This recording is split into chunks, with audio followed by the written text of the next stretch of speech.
Welcome to Boundless Love podcast. Here it's all about next level approach to love, relationships, and sex. I'm your host, Sofia Sundari. Hey, welcome beautiful listeners to this episode. I'm so excited that this is my first episode that involves a guest and a really special guest. I'm so excited to introduce you to this incredible woman who has had such an important impact on my life and on lives of many people, because she is a somatic therapist and workshop facilitator who specializes in healing the effects of trauma so people can live healthier, more authentic and passion-filled lives. So welcome, Prema McKeever.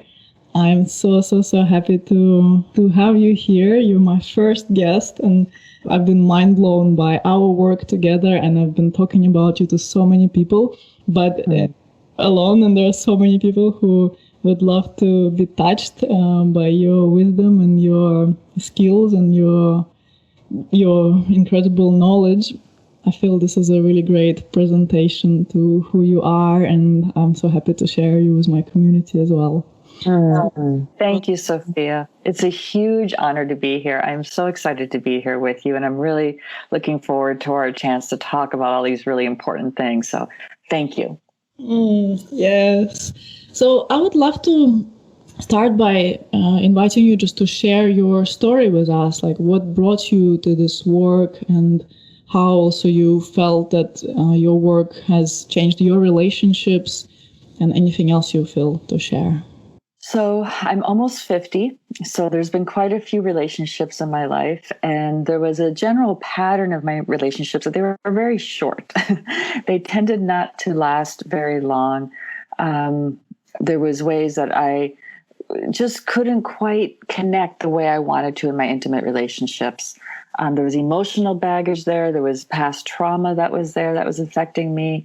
There was an inability to communicate. There was, not completely inability, but there was all these challenges that I didn't have the tools or the skills or the knowledge to navigate. And so, it led to, I've been divorced twice, and it led to a series of quite unhappy endings to different relationships in my life.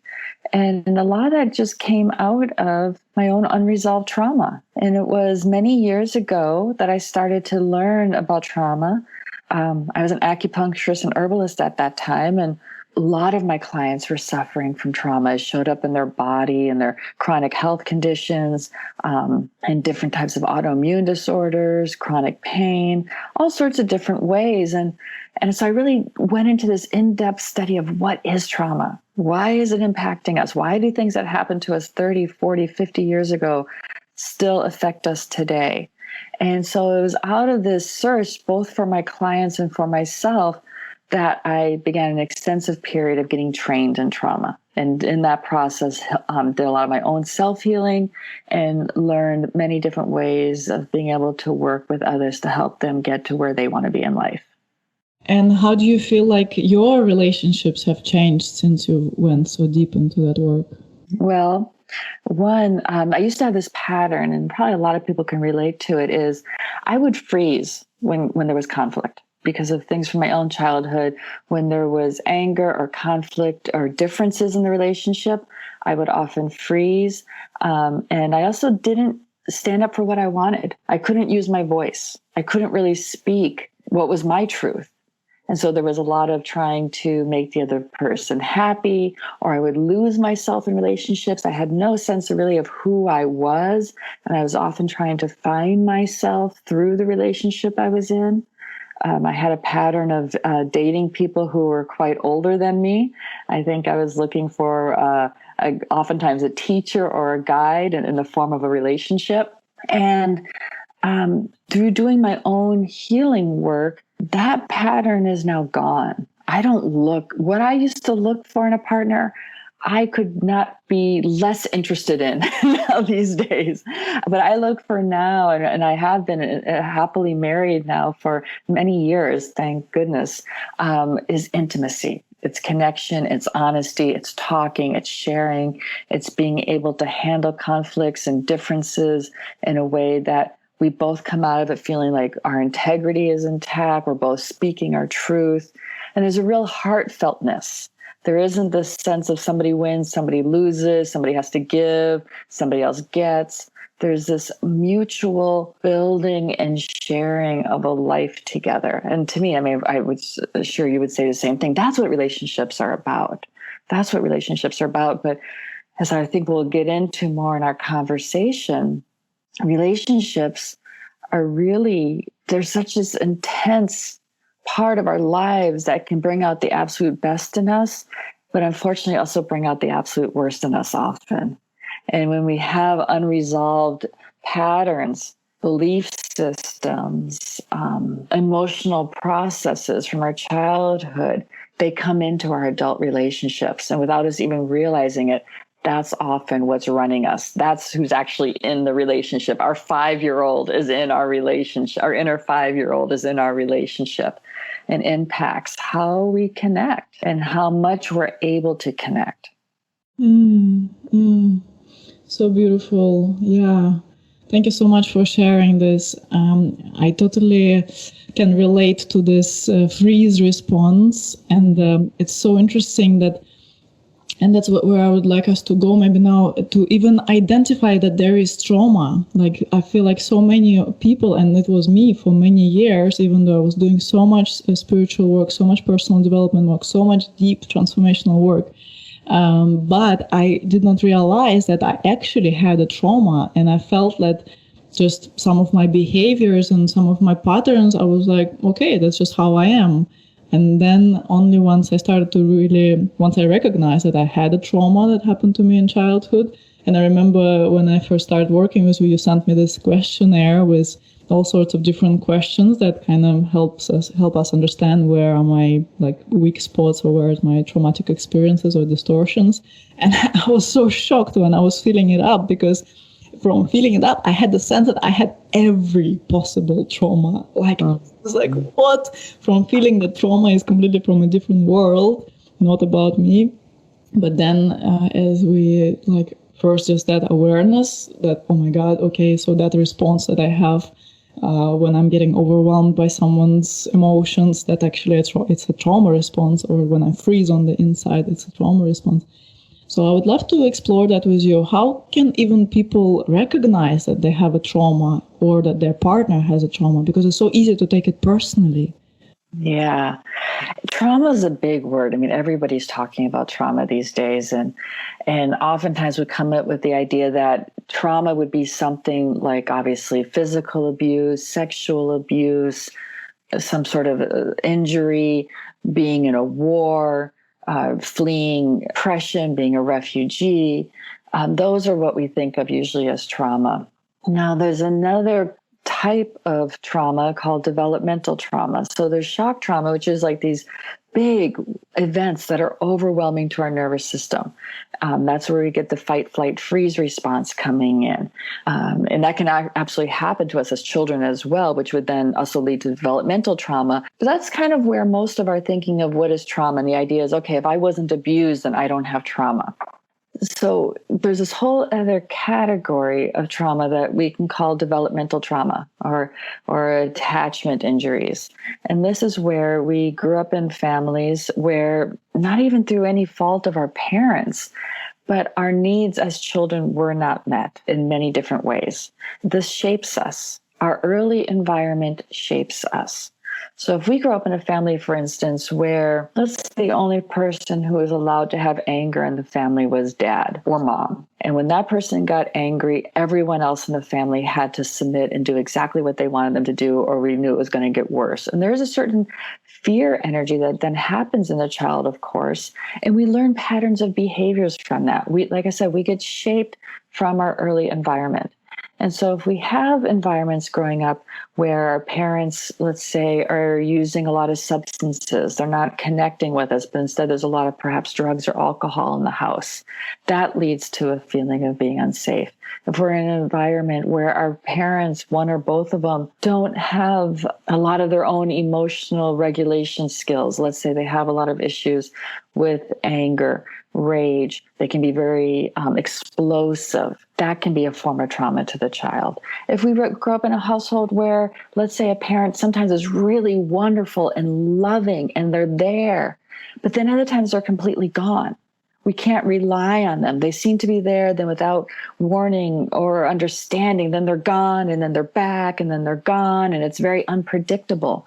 That's a type of trauma to the child. So there's so many different ways where as children, we experience our immediate world, our immediate surrounding as not being a safe, secure, dependable environment where we don't feel seen, where our emotions are not recognized, welcomed, and met. You know, if we grew up in a family where every time we are angry, we are punished. Let's say we're sent to our room, we're isolated, where we get the message, no, you and your anger, when you are angry, you are bad, and therefore you must go away. That's very shaming to a child. And so we develop blocks around our anger, which is really an energy that we need to have healthy boundaries, to be able to speak our truth, to be able to say no, or to say what it is that we really need or what we really want. So there's thousands and thousands of little interactions that we have as children in our home environment that shape so many parts of our personality structure. And then that's what we take into relationships. And so no, as children, trauma doesn't have to be one of those big events: sexual abuse, physical abuse, the death of a parent.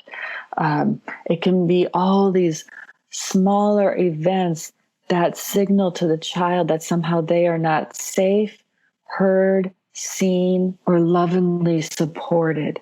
And then the child has to shape themselves to try and fit that environment. Children, we don't have the option as children to say, okay, this isn't a healthy relationship for me. I'm going to go somewhere else. That's not, we have that choice as adults. We don't have that choice as children. So instead, as children, we have to attach. We have to make the best of what we can in our family situation. And we learn that by inhibiting parts of ourselves, by cutting off parts of ourselves, and by denying parts of ourselves. And that's part of the trauma response. And then as adults, our work is to go back in and find and connect to and heal and reclaim those parts of us that we had to lock into a closet when we were children. It was the only way to really find any acceptance or love or support in the family system. It wasn't a choice any of us made. Now the only choice that comes in, okay, do we want to do the work to heal that? That's where the choice is now. So beautiful, yeah. And that's what's really interesting also, to recognize those signs of trauma. Because we may be just not able to recognize it when someone just all of a sudden like they get upset with you for crossing a boundary they never set, for example. Yeah, that could be a symptom of trauma, right? Or what you just said, denying parts of us. It's like kind of disconnecting from some part of you. And in interaction, in relating with such person, it may be very confusing. Like, oh wow, but they don't see this part of them. Like, but it's there. Like, I can see it so clearly. How can you not see it? So what I see quite often in couples is this, that one of the partners really denies something. And what I also learned is that denial is actually a symptom of trauma. What else, what other signs can we see and understand as signs of trauma? Well, I think what's helpful way to look at it is, what patterns do we see showing up repeatedly in our life that don't seem to really be serving us that well? Do we have certain types of similar arguments? Do we have certain types of repeating relationships? Like, do we tend to get involved with the same type of person over and over and over, and it doesn't work? For me, for instance, I was really drawn to men who were more on the narcissistic side, not narcissistic personality disorder. I'm not saying that, but men who were not emotionally available. men who were not really there to have a connected, shared relationship. And part of that was a reenactment of my own abandonment wounds. My own abandonment wounds from my father leaving my family system when I was younger. And we still had time with him, but not nearly as much as I wanted. I always felt like I needed somehow to win my father's approval. I somehow had to get his love. And then I just translated that onto men who were not available. That's a trauma response. So many different ways it can show up for us. And the important thing is to look at what are some of the things I keep doing over and over? What do I say when I get out of one relationship? Oh, I'm never going to do that again. But then I do it again. And that's where I think I love it when you said, what, you can't see that, I can see it. I think one really good thing is you go to your close friends and say, is there certain things that you see me doing over and over that I may not see? Because others can so often spot it. But because it's this adapted way we've learned to do relationships, we don't see it. It's just the way relationships are. Well, of course, I'm not just drawn to men who are more narcissistic. They just happen to all be that way. That's just a coincidence. And so part of and I can totally laugh about it now. Believe me, I used to not be able to laugh about that. It was just a coincidence. So we have to get curious. And that's where, obviously working with a therapist or doing group workshops can be really helpful, because then you start to see what are other people doing, and they start to see what am I doing. And it creates this whole really beautiful space to be able to start looking at ourselves without judgment, and to be met with compassion and looking at ourselves and seeing, what is it that I do? Do I tend to get angry about certain things over and over? Do I tend to lash out, or do I tend to withdraw? Am I the type of person in relationships when there's conflict, I disappear?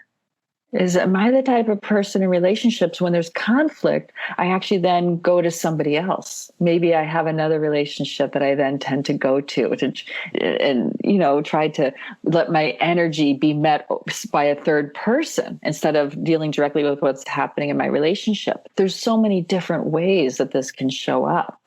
But a good question to ask is, what tends to keep happening over and over that maybe doesn't really serve me or my goal for more intimacy and connection?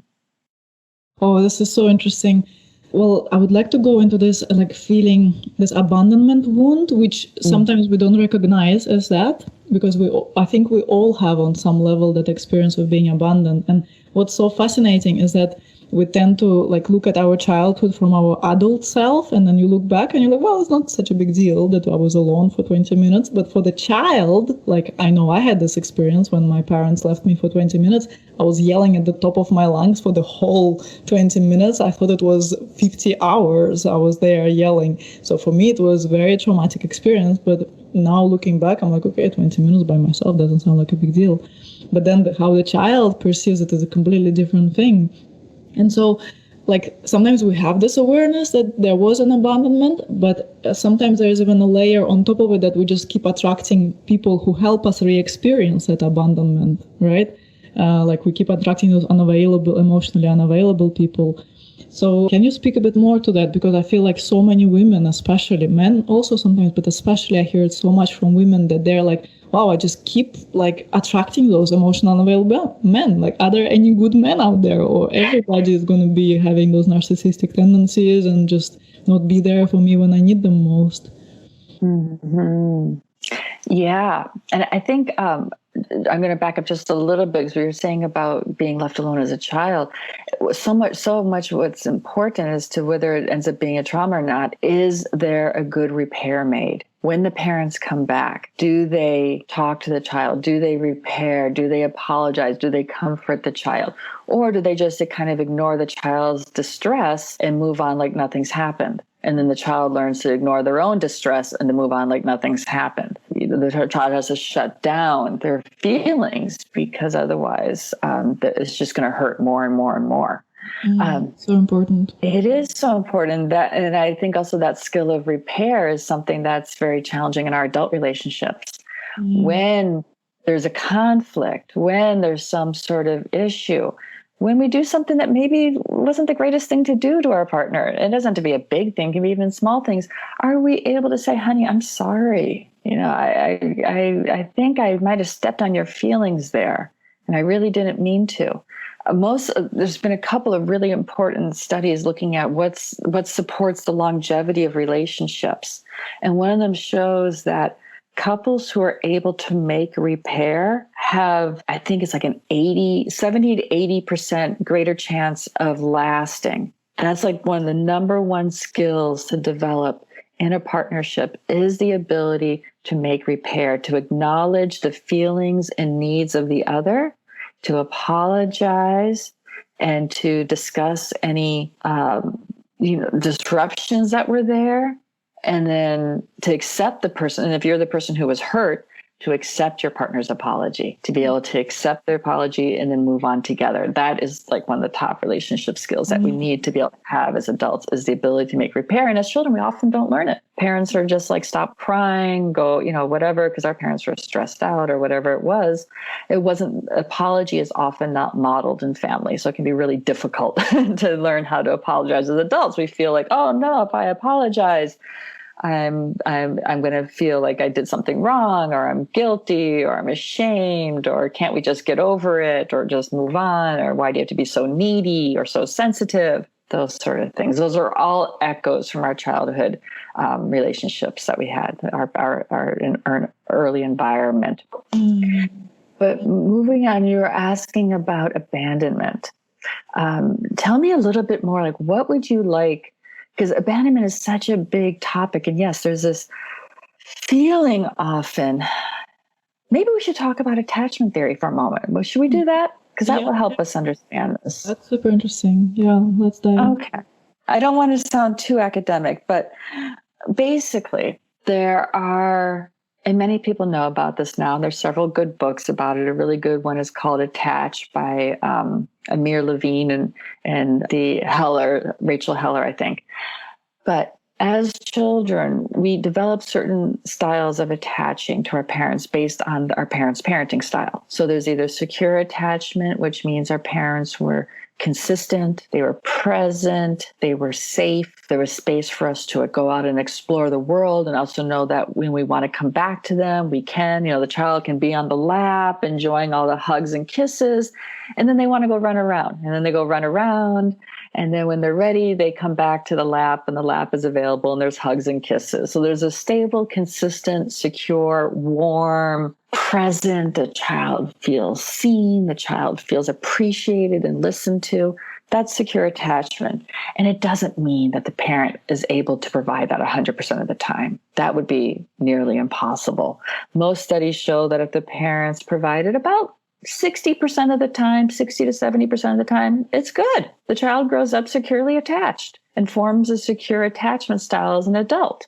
Now, if we didn't have that, we tend to fall into one of three other categories. One is if we grow up in a home where our parents were inconsistent. Sometimes they were really there and loving and poured their energy into us, and then they were gone. There was this sense of they're there, but they're not there. And the child didn't know how to, there was no way to predict or make sense of it. It was just this sense of mommy or daddy or both can be here, but then they can just be gone, and then the child's left alone. And then, so there's a lot of anxiety that happens in the child because of that. There isn't this secure, consistent, ongoing, present safety. And so children who grew up more in those homes where there was this really unstable, inconsistent bond, those children tend to form what's called anxious or ambivalent attachment as adults. And they can often be people who can come across in relationships as kind of needy or wanting a lot of attention or not really trusting their partner. Like they always think their partner is going to cheat on them or leave them or they need their partner to prove to them a lot that they love them because they can't really believe or really trust deep in their core that their partner is there for them and will stay. Because there's a sense somewhere inside, oh no, I can't trust that this person is really going to stay here with me. Because that's the early childhood experience.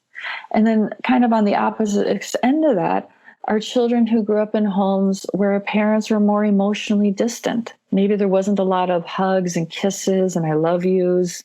Parents might have been absent a bit. They might have been pretty strict. Emotions weren't really even present so much. It was more, parents were more like functional, like get your homework done and let's have dinner on the table and make sure you clean your room. It was more about getting daily life done than it was about emotional connection. And those children learned how to inhibit their emotions as a protective mechanism. They learned that, going to somebody else when there's stress or when there's trouble, why bother? That person's not really there. Or if they're there, they're not going to be really helpful. Maybe they'll just tell me to, go outside and go for a run or something, whatever it may be. So those children tend to form what's called more of an avoidant attachment as adults. So what happens a lot in relationships, well, let me just quickly, the fourth pattern is when children who grow up in homes where there's actual trauma, where there's actual physical, sexual violence, there isn't anybody there to go to safety enough. The child grows up in a very unsafe environment, and then that develops what we call disorganized attachment. That child, as they grow up into adults, tends to have a higher challenges, and relationships are very challenging because it's very hard to land in any sense of being safe with this other person or trusting relationships or trusting that I'm safe. That's the fourth category. So when we talk about abandonment, a lot of times what that can show up like is someone with more of that ambivalent attachment style, feeling like they can't really trust that the other person is going to stay there with them. And they tend to oftentimes go and get into relationships with people who are more avoidant. So it's like this dance between the anxious and the avoidant, kind of like a bad tango. where in the beginning, it can be great because in the beginning of relationships, usually people who are more avoidantly attached, it's fun in the beginning. And there's this great energy and synergy and sex and everything feels really good. And at the beginning, the avoidant and the attachment, there isn't a lot of threat because neither one of them is feeling like that too much of them is being asked of. But then as the relationship progresses, oftentimes the anxious person wants more intimacy, wants more connection, wants some commitment, wants more stability. And that's where the avoidant person starts to feel like, oh, I'm getting a little claustrophobic here. This is getting a little bit too much, or it's too intense, or it's too fast. And it's not on so much a conscious level. These are the patterns that we learned as children for how to do relationships. And so that just gets carried into our adult relationships. And so the avoidant, after a while, starts to oftentimes pull away, which makes the anxious person pursue them more, which makes the avoidant person pull away more. And after a while, the anxious person says, okay, fine, I give up. You're right. You're not reliable. I can't depend on you. I'm out of here. And then the avoidant person says, oh, wait a minute, you've pulled away. Okay, now I can come forward. So it becomes this, we all know it. We've done this so many times, right? Oh, it's so exhausting. It is. It is. Exhausting scenario. And I also want to say that, like now, lots of people are somewhat aware of this, and also lots of people feel really, like, especially in the beginning, like you meet someone new and you kind of really want to create a really good impression, and you really don't want to overwhelm them with your neediness, for example, if there's this anxious thing. And then, like, these people, they kind of play really cool. They're like, okay, it's okay. I kind of really don't have enough time with you, but I'm going to just hold myself together. I'm going to entertain myself with other things, and I'm going to be okay. But then as the relationship deepens, then those patterns, they will start showing up. And then it's like it actually doesn't help to hide in the beginning, because actually it's best to just be yourself and with all those patterns and things, and then rather than like invest so much of yourself into it and then discover that it just cannot work. Yes. But I will say, if you recognize that you have one of those patterns of the anxious, the avoidant, or the disorganized, that's where doing trauma healing work helps. Mm-hmm. Because the anxious, oftentimes for someone, if we're anxiously attached, even if the person is there, we don't really feel it. It's almost like a no-win situation. that person can actually be committed to the relationship. They can be showing up in so many ways. But for the anxiously attached adult, there's kind of like an alarm system that's always running inside, saying this person is going to leave. This person, it's not going to work. This person is going to leave. And that can sabotage the relationship. So that's another one of those trauma signals. If you recognize that, I tend to oftentimes push people away. Things get too close and I feel like they're going to leave me, and then I pull away or I push away. That's another one of those things to get really curious about and do some work around. Because what we ideally want to be able to do is become very familiar with our attachment styles, recognize the signs of some of those wounds and what we bring into relationships, and do the work then to heal that wounding, to heal that young child inside that is feeling anxious that somebody's going to leave them. Or there's actually quite a bit of anxiety inside the avoidant pattern as well, but they've learned to suppress it. They've learned to dampen down their feelings. So how can I, as an avoidant, how can I trust that it's safe to come out with my feelings? How can I learn to express my needs? How can I learn to be safe, to be vulnerable, that this person is actually going to be able to meet me with that? That's a huge risk. And so that's where the healing work comes. All of us have patterns to heal in our relationships. And it's about trust. It's about learning to be vulnerable. It's about learning to be able to connect in an intimate, safe way that is respectful of both partners' needs. But we also need to be aware of what is it that I'm bringing here, and when might I be putting too many of my own needs on my partner or withholding my needs from my partner. Because through our sharing our needs is how we create a lot of intimacy and vulnerability. When we don't share ourselves, that too creates these barriers in the relationship, and they don't last. They become emotionally dead. Oh, so good. This is such important information. I feel like it just can become such a game changer for people when they first discover that. Just to understand yourself, your patterns, understand it's not your fault, because I feel also sometimes people feel so bad about themselves, like, wow, why cannot I show my emotions? Or wow, why am I so scared that it's going to leave any moment? But it's like, it's not your fault. It's just how we were built, how we grow up. And then it's just so beautiful that those relationships, actually, they usually are catalysts for that, for us to see that, to like, I feel sometimes it's like something in us just wants to really like come to that place of suffering, to be shaken so much from inside and go like, okay, what's going on? Let's look at this. And then through that catalyst, we actually start to get curious. Okay, this pattern is repeating itself and there's only one common denominator. Yeah, exactly. I love what you said also about not being our fault. Because here's the thing, our attachment patterns largely get put in place in the first 3 years of our life. We often don't even have actual memory of that time. It all gets put in place in what's called implicit memory. It all gets put in place in our body. It's our body memory. It's our sense of self. We form what's called these working models of relationships. It's not even in the level of conscious awareness. That's when we know it's a pattern. It's just the way we feel ourselves doing life and being in relationships. So if there's something that you recognize, consciously, I so want to change this, and I keep doing it despite wanting to change it, that's a sign that it's an implicit pattern, that it's happened, it got installed at such a young age. So it's really, I love what you said there, Sofia. It's so important for people to realize it is not their fault. They adapted to an environment in the best way they could. It was highly, highly intelligent, highly intelligent as children to adapt and shape to their environment the way that they did. Totally. It's so important. Thank you for bringing that up. Because also then it becomes this coping mechanism, right, that we actually use to protect ourselves. And it was actually necessary at that tender age. But then when we grow up, now we have the choice.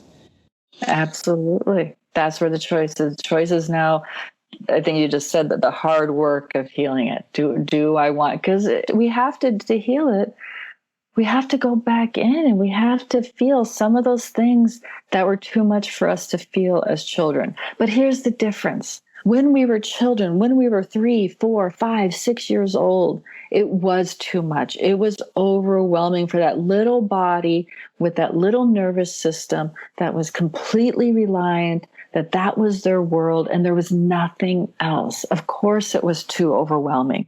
But now as adults, we have different relationships, different resources. We have different capacities and strengths and knowledge and life experience that we have to go in and feel some of that, but it won't be too much or too overwhelming the way it was then. And that's the fear. If it's done the right way, if it's done in the right way, that's the key to trauma healing. It has to be done bit by bit. As we say in somatic experiencing work, through titration, we work with small pieces of activation at a time so that we can actually go in, feel a bit, metabolize it, digest it, let it work through our system in a not overwhelming way. The goal is not to get overwhelmed again. That's not going to help anybody. This is so huge. I'm so glad you're speaking to that, because that was such a revelation for me actually in working with you, because you were really, when you were bringing me into those experiences, you were really slowing me down and like really making me like just, because sometimes it's like I notice we have a tendency to just kind of rush through things like, oh, okay, well, I feel like this. Okay, what's next? Okay, that's what's next on my mind. But then in this really smart and wise way of accessing those really tender places, it's just so essential to just go really slow and go like, okay, let's slow down. Let's take a breath. And wow, that makes such a huge difference. I also experienced the other way around in my transformational training, where I was a part of this really intensive transformational work, and I was in a retreat for 9 months, and then our whole kind of part of the philosophy of the school was to just really go through whatever is there and just break through the ego and not believe in the personal identity and just let it crash, let that ego die.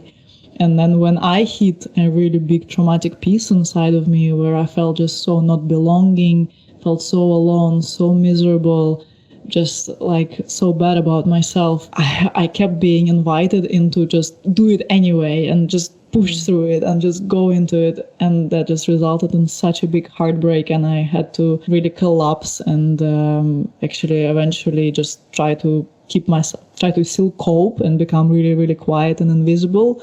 But then eventually my coping mechanism just could not hold me anymore. And then I had to just leave and leave all my stuff there and just quit the school, run away and just hold myself and find myself in a place where I finally felt safe, which was far, far, far away from the place where I was doing the retreat. And I could just hold myself and just come to just that sense of safety that it's okay. I don't need to rush into resolving those things, especially when I didn't feel held. And it was such tender places inside of me. Wow. Yeah. What you're speaking there is so important. The container. I facilitate a 1 week process called Path of Love, and it's a big, intense week. But the container for that work is held in such a way that we make sure that people don't get overwhelmed. It's also 1 week, not 9 months like you went through. But the container in the work is so key. Is somebody in a container where they feel safe, where they feel held, deeply respected and seen and listened to? Is there safe, supportive touch? Touch is the first language that we learn. We can, as babies, if you think about it, when babies, newborns in the world, they don't understand our words, but they can feel the touch on their skin. I am positive that babies can recognize a soft, kind, caring, loving touch versus like a cold touch or a touch that's not really present or conscious to them. So all these different really important pieces need to be in place so our nervous system can recognize, oh, I am safe here. Because we can't go in and start to try to digest these earlier life pieces if we don't feel safe. Safety is the foundational ground for all the work. And the safety is not a mental safety. It's not a looking around and being like, oh, okay, yeah, these people probably aren't going to help or hurt me. Safety is as an embodied experience. And that is key. That is first and foremost in any trauma healing work. There has to be that sense of a safely held container and ground for the work to be done. Mm. Yeah. So important, so big. And I would Yeah. like to come back to relationships. So how can in a relationship we can create that healing? Because there's one piece like working with a therapist and really doing your own inner work, but then also in a relationship we can create that safety, and that safety will support our evolution into that kind of relationship that we want to have, that secure, beautiful relationship that is aimed to deepening the intimacy and evolution. So what would you suggest for couples? Well, I think I bet a lot of the work that you do is around creating that intimacy and safety for couples. Tantra work, key. When couples are able to meet in that heart-to-heart space, when they're able to slow down and be with each other, when we have the feeling in whatever way we're using, whether it's, an NV, nonviolent communication, they have the model of sitting down and doing sharings with each other where each person speaks with eye language and owns their feelings and expresses the impact that something had on them without blaming the other. That's a way of creating vulnerability and intimacy. But like I said, I'm sure the work that you do about bringing people together in that really that heart space where they can be vulnerable and look into each other's eyes and really feel witnessed and really feel their partners holding for them. That is such an important piece. I think relationships are the greatest pathway to healing if it's the right relationship. If you have two people who want that and are committed to doing the work of both looking at themselves, deeply looking within, and being willing to risk. To be vulnerable is a risk. It's a big risk. We're so scared of being, rejected, left, shamed, criticized, made wrong, having a fight with our partner, having there be some sort of sense that something's not right or something's wrong, and then I got to try and fix everything. A lot of times for us women, the fixer then comes in and tries to make it all right and smooth it all over again. So when you have two people who are willing to do that work together, oh my gosh, that's gold. That is just a precious, precious gift. And I think that's one of the great teachings of the path of Tantra is that relationships can be this pathway, this path to deep healing. But you have to do our work. Yeah, absolutely. Yeah, we create such powerful containers where we can just slow down and just even like connect with the breath, connect with yourself first, then meet the partner without even talking, and then starting this conversation, which is this kind of safe conversation where one person is listening and just holding space and the other one is just expressing without blaming, without shaming the other, but just expressing this internal experience. This is so huge. And also I feel like there is a piece that can be incorporated just like in just day-to-day settings, because of course in a relationship that's where like it's a huge opportunity for healing, but it's also a huge opportunity for trigger, for the trauma trigger. And then and that's been also quite huge for me in my relationship, where I start recognize where I freeze, and then recognize that, because it's also not easy sometimes, to really kind of separate those things out, to actually see that, wow, I feel like a bit strange and just want to take space and go away and not be with my partner, but actually, wait a second, if I slow down, I see that I'm frozen on the inside, and actually what is deeper than that, if I take a breath, I can recognize that I am scared. And then when I started to be able to even communicate it to my partner and say, oh wow, actually I'm scared right now, even though it may seem completely insignificant what he is doing, but he also he knows that this is going on for me, and he can respect that that's my truth, and then together we can slow down, and that just creates instant healing. But it's not instant because there's a lot of background work behind it, but to communicate what is happening to us, what we are experiencing, and then to be able to receive it when our partner picks that, I feel that that's huge. Yeah, especially the part you said where your partner, you're able to slow down. There's so many few really important pieces there. One, you have developed the capacity to recognize I'm going into freeze. A lot of times it just happens and we don't realize it. And then you're able to get curious about your experience. That right there will shift us out in a way of freeze that sets up a relationship. It changes. We're not just frozen at that point. There's a part of us that's here that's also able to be curious and start to go, what's happening? That very process then of coming out of freeze with the curiosity, getting curious about our feelings, being recognized, oh, I'm scared. Right there, you've probably moved out of freeze right with that. The curiosity supported you, connecting to your feelings, connecting to your body. You start to get more awareness. Oh, I'm feeling scared. Something's going on here. It's something to do with my partner. Let me communicate with him.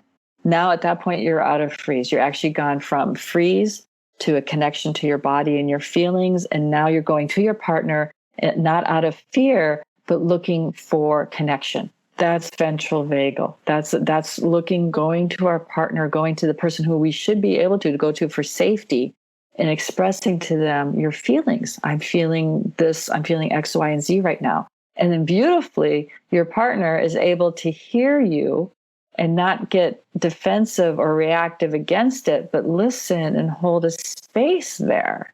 That's incredibly healing. And that's a practice that both partners need to have. I'm sure if he came to you, you would meet him in the same way. Yeah? Mm-hmm. So it's not just about the man holding space for a woman or a woman holding space for a man, but both partners being able to have enough self-awareness and presence, emotional intelligence, love, whatever we want to commit, whatever we want to call it, to be able to be with their partner in such a way. And sometimes we do get reactive. And then that requires the being able to come back and apologize, make repair, everything we talked about at the beginning of our talk. Yes, the importance, because it's not like we get it right 100% of the time. No, I don't think any relationship does. But when there is that break, when something happens and we don't get it right, or there is this fracture in the relationship, some sort of mistrust comes in, there's something that happens that breaks the bond, that we're then able to come back and also make that repair and be open to repair. Yeah. That's incredible. I remember when I first came to recognize that was my pattern and that was happening with me. And actually that happened in all my relationships, that piece of freeze, but I could not explain what it was. I just felt really awkward on the inside, and my partners felt really awkward that they did something wrong, and no one, we could not really meet on that. And now that's been a huge shift and has contributed to so much security and safety in our relationship. Such a gift to be aware of that. Yeah, because that's very vulnerable. When you come to him with that, you're coming with your vulnerability. Mm-hmm. And then he in turn needs to be vulnerable, be willing to be in touch with his vulnerability of hearing what's going on, instead of getting defensive or pushing back or reacting or saying you're overreacting. And I'm not saying there's anything he would say. I'm just saying these are the common responses that it can be met with. So you're very vulnerable in coming forth with your feelings. And then your vulnerability, he meets with his own vulnerability. You both hold that vulnerable space where instead of him saying, no, it's not like that, you're wrong, or you're asking too much, or what's wrong, any version of that, he's able to vulnerably be with whatever feelings he has and takes it in and listens and responds. You create safety. Mm-hmm. And that freeze, it also kind of comes together with shame sometimes. And I also received that question because I told the people who follow me on Instagram that I'm having this conversation with you, and some people ask their questions also. And someone said, okay, how to deal with shame? And I feel that freeze is very similar to shame, because also it's something really contracts on the inside, and something inside wow, but how, I'm not supposed to feel like this. Yeah, that's or I'm ashamed of feeling like this. But how to deal with that is I guess exactly what we're speaking right now, that slow it down, take a breath and see from connection with yourself, like you were saying. Then from there you can connect with another, and that will break that pattern. Mm-hmm. Yeah, I teach a lot about shame in my groups, actually, and shame is a freeze response. Shame is a freeze response. It's actually meant to stop us from doing something that may cause a further fracture in the relationship. So when we feel that freeze, when we feel that shame, and often is like something is often as adults, something that we took on as being wrong as children is getting triggered. And that puts us into a shame response. And yes, it is very much slowing down, finding a way back to connect with yourself. I love putting a hand on my heart. When I kind of feel that shame activation, that shame response, putting a hand on my heart, just taking a few breaths and just letting myself know it's okay. Whatever it is, whatever is happening, it's okay. You are loved. Everything is going to work out. This is all going to be okay. And then just listening. What's happening? What am I anxious about inside? Is something inside of me worried? Is something inside of me afraid? And then just listening to that. So good. And we were just having our hands on the hearts. Yes. Prema, so while you're listening, I also invite you to do that. Just right now, like place your hand on your heart, take a breath, and just ask yourself those questions. What is really going on? What is this conversation bringing up for you? And you are okay. You are safe. You're held. You're loved. Mm-hmm. Yeah. And this is all going to work out. Mm-hmm. I'd like to come back just a step back, because I think it's a really interesting question. And many couples I know are kind of struggling with that dynamic, that anxious avoidant combo, like the deadly duo. very, very explosive combination, which will exactly have a lot of this polarity in the beginning, because they're so opposite and they're so drawn to each other, and there's likely to be so much sexual chemistry, especially in the beginning. So do you feel like there is a way for that kind of combo to come to a secure place? Mm-hmm. Yeah, that's the healing work. Yeah, that's the work of each of them healing their developmental trauma. Because anxious and avoidant both come out of developmental trauma. Those are adaptive patterns that got developed to basically help them survive their childhood environment. And so if they both stay in their survival pattern, not so much. It's not going to be a very rewarding relationship. They're constantly, they can stay together for the rest of their life, but they're going to be constantly triggering each other, and there'll be lots of arguments and lots of heartbreak and periods of breakup, get back together, breakup, get back together, usually. This is a survival pattern, though. It's not who we are. And so, yes, within that relationship, if they want to undertake the work of healing their developmental trauma, absolutely it's possible to then form a beautifully secure relationship with each other. Yeah. Yeah, healing is possible. Anything we can heal as long as there is willingness. Yes, absolutely. Healing is possible. Mm-hmm. Yeah, it doesn't happen overnight, but the rewards of it are so deep, and it lasts a lifetime. So yes, always healing is possible. Yeah. So good. Well, I feel like it's a really good point for us to wrap it up, although I feel like we could be talking for hours and hours and hours and days. It's so interesting. Thank you so much for sharing all your beautiful wisdom. And I'd love for you to share about your upcoming events, because people can actually be held in such a container wherever they are, because now this is happening online. And please share with us what is coming up for you in your world and in your work. Yeah, I hold lots of different groups online. I have an upcoming weekend group that's just focusing on releasing stress and trauma from our nervous system through biodynamic breath work and trauma release. And that'll be April 10th and 11th. And then I also have weekend group called Awakening in Love coming up as well in April. And that's when we start to really connect more to our feelings, our emotions, look at some of our patterns, and do important healing work around those patterns.